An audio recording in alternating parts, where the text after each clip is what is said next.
네, 안녕하세요. 주식은 역시 기리기리세 기리십니다. 안녕하세요, 기리분들. 자, 오늘 증시 너무나 끔찍한 흐름이 나타나고 있죠. 오늘 저녁 미국 증시가 제발 좀 올라서 이러한 하락이 끝났으면 좋겠습니다. 같이 공부하시죠. 렛츠 기릿. 첫 번째입니다. 일단은 이 소식을 안 볼 수가 없겠습니다. 바이든 대통령이 지난 TV 대선 토론 후 민주당 내에서 지속적으로 사퇴 압박을 받아왔는데 결국 오늘 아침 우리나라 시간으로 새벽이죠. 사퇴를 결정을 했습니다. 그리고 저기선 몰랐는데 현직 대통령이 후보에서 전격 사퇴하는 것은 미국 대선 역사상 유례가 없는 일이라고 할 정도로, 그러니까 이때까지 항상 두 번 트라이는 무조건 했다는 거겠죠. 그런데 이번에 사상 최초로 바이든 대통령이 그 길을 밟았다고 합니다. 그리고 자세한 내용은 이번 주대로 발표한다고 하면서 그 다음 후임자를 찍어냈습니다. 바로 해리슨 부통령. 여기에 대한 지지를 선언했는데요. 물론 아직까지 확정된 것은 아니지만 아마도 단독 후보로 자연스럽게 확정될 것으로 보인다고 합니다. 자, 그래서 이제 이러한 소식으로 오늘 우리 장에서는 대마 관련주, 해리스 부통령 관련주들이 변동성을 보이기도 했는데요. 하지만 그래도 야, 트럼프가 무조건 이길 것 같아, 이러한 얘기가 나오며 증시는 완전 메롱인 걸 확인할 수 있었습니다. 아마도 이 변동성이 계속 이어진다고 말할 수 있겠죠. 자, 그렇다면 이거 한번 보도록 하겠습니다. 도대체 해리스 대통령, 아니죠, 지금은 부통령이고 추후 대통령이 될 수 있는 사람, 이 사람이 누군지 간단하게 보자면은 일단 나이는 59세입니다. 생각보다 좀 많죠? 그러니까 64년생인 걸 확인할 수 있는데, 그런데 중요한 거는 지금 이 해리스 59세면은 뭐 그렇게 적은 나이다라고 말을 하기는 어려운데, 미국 그 대선 주자 내에서는 매우 영한 인물, 진짜 어린 인물로 평가를 받는다고 합니다. 그만큼 지금 미국 정치가 엄청나게 늙었다는 의미가 될 수도 있겠죠. 어쨌든 나름 젊은 피라고 말할 수 있고요. 그리고 다양성을 가지고 있는 대선 주자입니다. 왼쪽에 보시다시피 흑인이며 그리고 여성이며 어머니는 인도계라서 아시안의 피도 흐르고 있고요. 그리고 어렸을 때 부모님의 이혼까지 있다 보니 뭐 여러 가지를 겪었다라고 말을 해볼 수 있겠는데요. 다만 그 와중에 부유한 삶을 살기는 했다고 합니다. 어머니 쪽이 인도의 최상위 계급인 브라만 집안이었다고 하네요. 자, 그래서 이제 이 사람이 대선 주자로 나올 것 같은데, 그렇다면 승리할 가능성은 얼마나 되는가 봤더니 일단 아직까지는 크지 않다고 합니다. 지금 베팅 사이트에 따르면 35% 정도가 된다고 하고, 일각에서는 해리스가 좀 더 유리하다 뭐 이런 얘기도 꺼내고 있긴 하지만 전체적인 평으로 봤을 때는 여전히 트럼프가 많이 유리하다고 합니다. 그렇다면 그 이유가 뭔가? 아마도 임팩트가 부족하다는 평가 때문인 것 같은데요. 불과 4년 전, 그때 2020년 대통령 출마에 도전했었지만 바이든에게 패배 후 자연스럽게 부통령이 되었었고, 그리고 그 이후에 뚜렷하게 뭔가를 보여주지 못했기 때문에 아마도 트럼프 상대로는 일단 지금까지는 좀 어렵지 않겠나라는 평가가 나온다고 합니다. 다만 여기서 우리가 생각을 해볼 거는, 결국은 이제 시간이 지나면 지날수록 어쨌든 뭐든 하지 않겠습니까? 그러다 보면은 지지율도 높아지게 되고 당선 확률이 높아지게 되면은 결국은 지금 하락하고 있는 기업들 분명 기회가 올 거라고 저는 당연히 생각하고 있습니다. 그런 흐름이 나타날지 한번 기대해 보도록 할게요.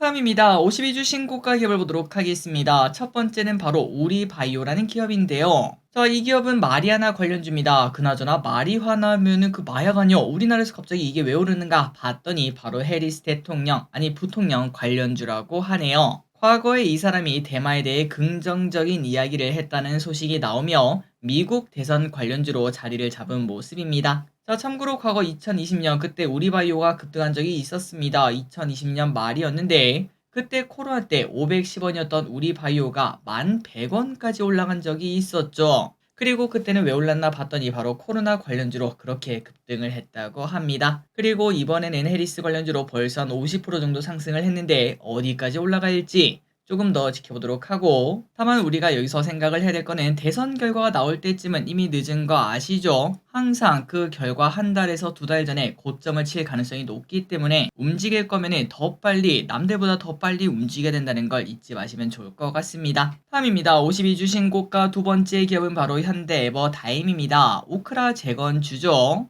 그런데 뭔가 아이러니하긴 합니다. 오늘의 52주 신고가 기업은 전부 다 미국 대선 관련주라고도 말을 해볼 수 있겠는데요. 그런데 지금 증시 하락한 이유가 바로 트럼프 때문에, 미국 대선 때문에 하락한다고 말할 수 있는데, 그런데 올라가는 기업들도 미국 대선 때문에 올라가는 걸 확인할 수 있습니다. 어쨌든 현대 에버다임 오늘 거래량을 확실하게 터뜨리는 모습을 나타냈고요. 참고로 이 친구는 중장비 등을 판매하는 기업이며 누가 봐도 재건주에 들어갈 만한 친구라는 걸 볼 수 있습니다.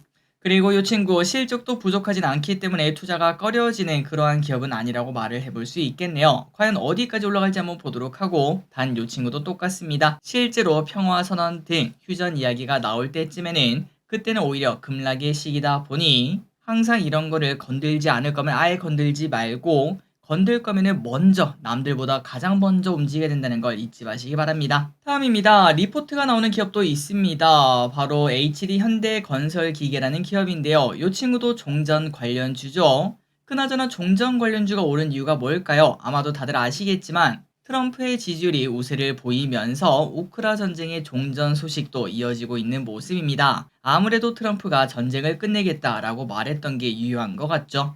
그래서 DS투자증권은 우크라 전쟁이 종전될 때까지 HD 현대건설기계의 주가는 이 모멘텀으로 우상향할 가능성이 있다, 이렇게 말을 했습니다. 물론 실제로 수혜가 크다고 말하기는 당연히 어렵지만 주식은 또 기대감이라는 거 알고 계실 거라고 생각해요. 그렇기 때문에 리레이팅이 가능할 것으로 본다고 합니다. 다음입니다. 52주 신저가 기업을 보도록 하겠습니다. 한때 AI 대장주라고 불렸던 솔트룩스, 22년 말 6,000원 정도에서 그 다음에 5만원까지 거의 10배나 급등했던 친구인데요. 하지만 지금은 떨어지는 칼날에 고가가 5만원인데 지금 가격은 17,240원으로 아무도 찾지 않는 기업이 된 걸 확인할 수 있습니다. 자, 그렇다면 실적은 어떤가? 당연히 아직까지도 적자를 이어가는 모습이고요. 다만 AI 관련 움직임은 활발한 모습입니다. 구버라는 AI 서비스를 6월 달에 출시를 했다고 하네요. 자, 그렇다면 우리의 그 2년 전 예상대로 열심히 노력하고 있는 기업인데요. 그런데 주가가 이렇게 하락한 이유가 뭔가? 당연히 관심 때문에 그렇습니다. 사람들의 관심이 아예 없다 보니 사는 사람들은 아예 없는데, 하지만 이제는 하락에 지쳐 지금이라도 팔아야겠다라고 생각하신 분들이 손절만 하는 그러한 기업이라고 말을 해볼 수 있겠죠. 그래서 결국 이 친구가 다시 올라가려면은 AI가 실적을 내는 시간에 도달하거나 아니면은 금리 인하가 빠르게 되며 이러한 성장주에 돈이 가는 그런 모습이 나타나야 다시 상승을 하지 않을까라고 생각이 듭니다. 어쨌든 솔트룩스를 비롯한 다른 AI 관련주도 전부 다 마찬가지겠죠. 다음입니다. 코인이 최근 들어 많이 올랐어요. 일주일 전만 하더라도 8,700만원인데 그런데 지금은 벌써 9,500만원. 거의 일주일 만에 10%나 오른 걸 확인할 수 있는데요. 그렇다면 이 친구 갑자기 또 왜 오르고 있나 한번 보도록 하겠습니다. 자, 일단 첫 출발은 바로 트럼프 때문에 오르기 시작했습니다. 트럼프가 비트코인을 너무 좋아한다, 이런 얘기가 나오면서 트럼프 관련주로 올라가는 모습이었죠. 그런데 마침 지난주 금요일 마이크로소프트 클라우드 먹통 사태가 발생했던 거 기억하실 겁니다. 그래서 그때 전세계 항공, 금융, 병원, 그 다음에 공장 등 여러 가지 시스템이 멈춘 걸 확인할 수 있었고, 그리고 그 원인은 바로 미국의 사이버 보안 업체인 크라우드 스트라이크의 소프트웨어 업데이트가 원인이었다는 걸 확인할 수 있었습니다. 자, 그런데 이것 때문에 오히려 코인이 급등을 했다고 하는데요. 여기 보시면 쭉 올라간 부분이 있죠. 그렇다면 이게 왜 올랐나 봤더니 코인의 토대인 블록체인 기술은 중앙 관리가 없이 분산화된 장부를 기반으로 하다 보니 지금 이걸 오류가 난 이유가 뭐냐? 바로 이거는 중앙 집중식 시스템 때문이다. 요런 얘기가 나오며 코인의 위대함을 한 번 더 보여줬다. 그런 평가가 있다고 하더라고요. 그런데 개인적으로는 이 이유보다는 그냥 국제 정세가 불안하다 보니 코인으로 그냥 돈이 쏠리는 그런 모습이 나타나는 거 아닐까라는 생각을 해봅니다.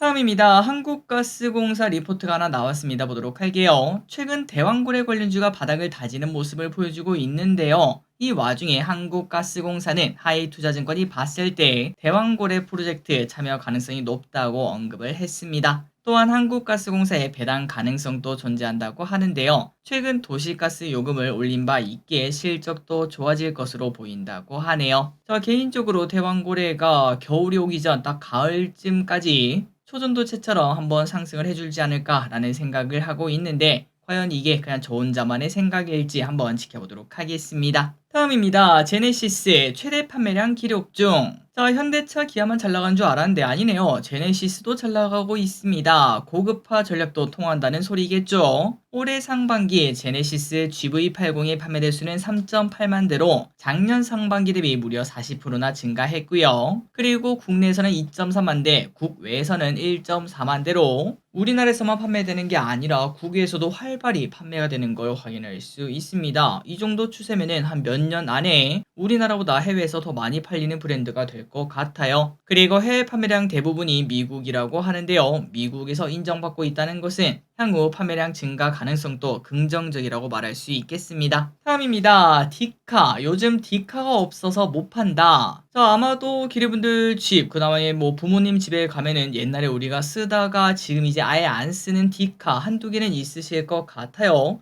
그런데 그게 요즘 없어서 못 팔고 있다고 합니다. 요즘 들어 뉴트로 감성이 좀 유행 아니겠습니까? 특히 뉴진스가 그 감성을 그대로 건드리고 있는 모습인데, 그러다 보니까 이제 어린 친구들 사이에서 디카를 오히려 사는 모습이 나타나고 있고, 그러니까 그 감성이 너무나 좋다는 거겠죠. 그러다 보니 실제로 디카 매물 같은 경우에는 작년보다 2배 정도 오른 가격에 거래가 되고 있다고 합니다. 자, 그렇다면 어린 친구들이 디카를 고를 때 가장 먼저 보는 게 뭘까요? 맞습니다. 화질이죠, 화질. 그런데 그 화질이 좋은 걸 고르는 게 아니라 오히려 나쁜 거를 더 고른다고 하네요. 그나저나 이걸 보니까 세상이 많이 변했다는 걸 또 한 번 더 느낍니다.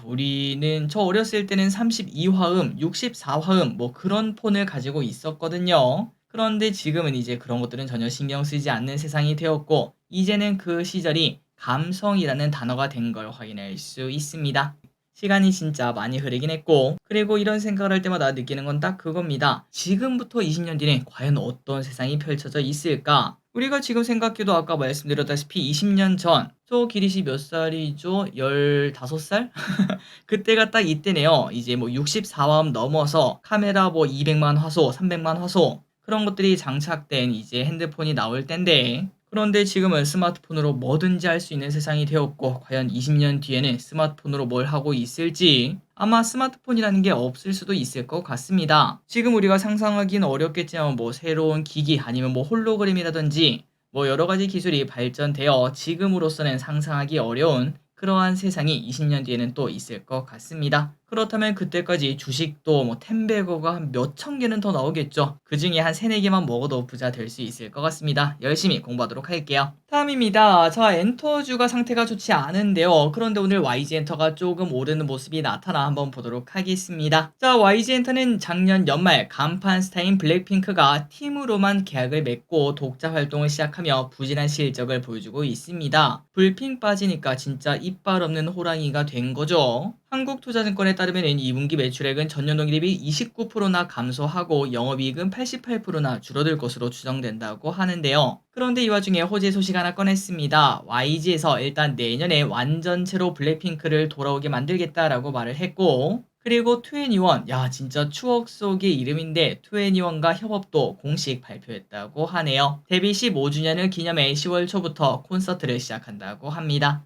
그리고 12월에는 송민호와 강승윤이 제대를 하고, 그렇다면 위너의 완전체 활동도 기대를 해볼 수 있겠죠. 여러가지 이러한 호재가 나오며 오늘 YG엔터는 장 초반 급등 출발했으나 하지만 증시가 안 좋다 보니까 하락하는 모습을 나타냈습니다. 자, 과연 여기가 변곡점일지 한번 지켜보도록 할게요. 다음입니다. JYP 엔터도 보도록 할게요. 엔터 업종 전부 다 안 좋다 보니까 JYP 차트도 상당히 나쁜 걸 확인할 수 있는데요. 그런데 이제부터는 다르다라는 얘기가 JYP에서도 나왔습니다. 대신증권에 따르면 매출 비중이 가장 큰 스트레이키즈 요 재계약을 완료를 했다고 하고요. 이 부분이 당연히 긍정적이라고 말할 수 있겠죠. 그리고 활동이 저조했던 상반기와 달리 하반기에는 많은 활동이 예정되어 긍정적으로 보인다고 합니다. 자, 다만 요즘 엔터주를 보면은 신인이 좀 부족하다라는 느낌이 듭니다. 옛날처럼 뭔가 빡 느낌이 오는, 그러니까 뉴진스 이후로는 딱히 없는 것 같은 그런 느낌이 들다 보니 최근 들어 엔터주가 조금 힘든 시간을 보낸 거 아니겠는가라는 생각이 드는데, 과연 앞으로는 제2의 뉴진스를 어떠한 엔터가 꺼낼지 그 부분도 관심 있게 봐야겠습니다.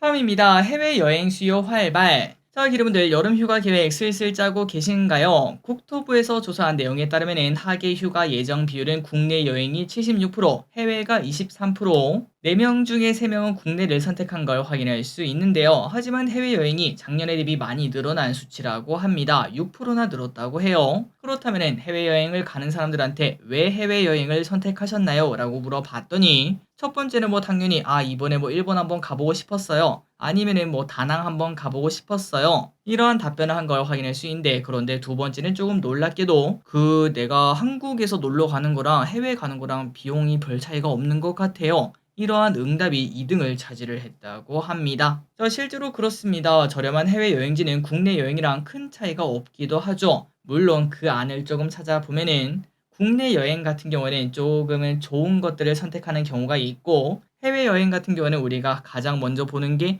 대부분은 저렴한 것들을 먼저 고르는 경향이 있긴 하죠. 그러다 보니까 이런 흐름이 나타나는 것 같긴 한데, 어쨌든 이러한 이유 때문에 해외여행을 선택하는 사람들이 많이 늘어나고 있다는 걸 확인할 수 있습니다. 그렇다면 해외 소비도 당연히 증가할 수밖에 없겠죠. 지난 5월 서비스 수지를 분석해 본 결과 여행 수지는 8.6억 달러 적자를 기록했다고 합니다. 이게 뭔 소린가? 외국인이 국내 와서 우리나라 와서 쓴 돈보다 우리가 해외 가서 쓴 돈이 더 많다는 소리겠죠. 우리도 언젠가는 관광되고 그런 것들이 좀 되었으면 좋겠는데, 그 중심에는 우리의 음식료, 그 다음에 엔터, 그 힘이 좀 많이 필요하지 않나 라는 생각도 해봅니다. 다음입니다. 배당 투자하면은 안정적이란 생각이 들고 보통 부모님 세대가 선택한다라는 그런 이미지가 강한데요. 그리고 저 길이 또 원래는 배당 투자를 먼저 해보려고 했으나, 그런데 이게 주식을 하다 보니까 조금씩 계속 공격적으로 변하게 되고, 일단 지금까지는 월배당 투자를 고려는 하고 있지 않습니다.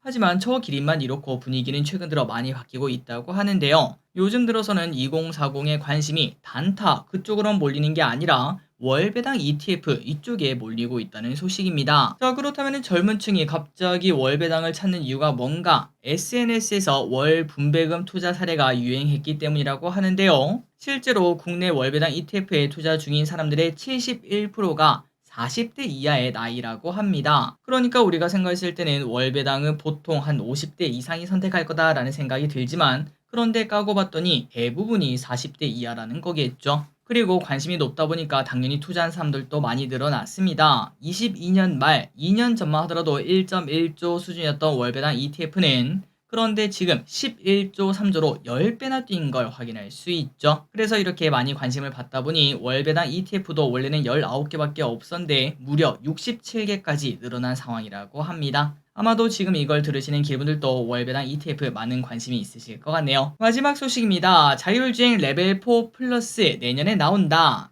자율주행에 관련된 그런 이벤트는 끊임없이 나오는 것 같습니다. 우리나라도 이제 내년이면은 레벨 4 플러스 자율주행 테스트카가 나온다고 하는데요. 아니 길이 내가 알기로는 자율주행 레벨은 5까지 있는 걸로 알고 있는데, 근데 4 플러스는 뭐야? 라고 생각할 수 있는데, 레벨 4 플러스는 레벨 5로 가는 그 사이 단계 레벨, 그러니까 뭐 4.5 뭐 이 정도로 볼 수 있겠네요. 그러니까 레벨 5까지는 아니지만 거기에 준하는 기술을 개발할 것으로 보인다고 합니다. 그리고 참고로 레벨 5는 모든 기능이 다 자동화된 무인차, 사실상 핸들이 필요 없는 그러한 무인차라고 말할 수 있겠죠. 앞으로 자율주행 시대도 분명 올 겁니다. 자율주행 관련주. 원래는 8월 8일에 테슬라가 로보택시를 공개한다라는 이야기와 함께 주가가 많이 올랐지만 크게 미뤄졌다는 이야기와 함께 또다시 떨어지고 있는 모습이죠. 하지만 결국은 또다시 올라가지 않을까라는 생각이 드는데, 자율주행 관련주도 조정받은 후에는 볼 필요가 있겠습니다. 오늘의 공부 여기까지 끝났습니다. 항상 이렇게 같이 공부해서 진심으로 감사합니다. 지금까지 길이셨습니다. 빠이요.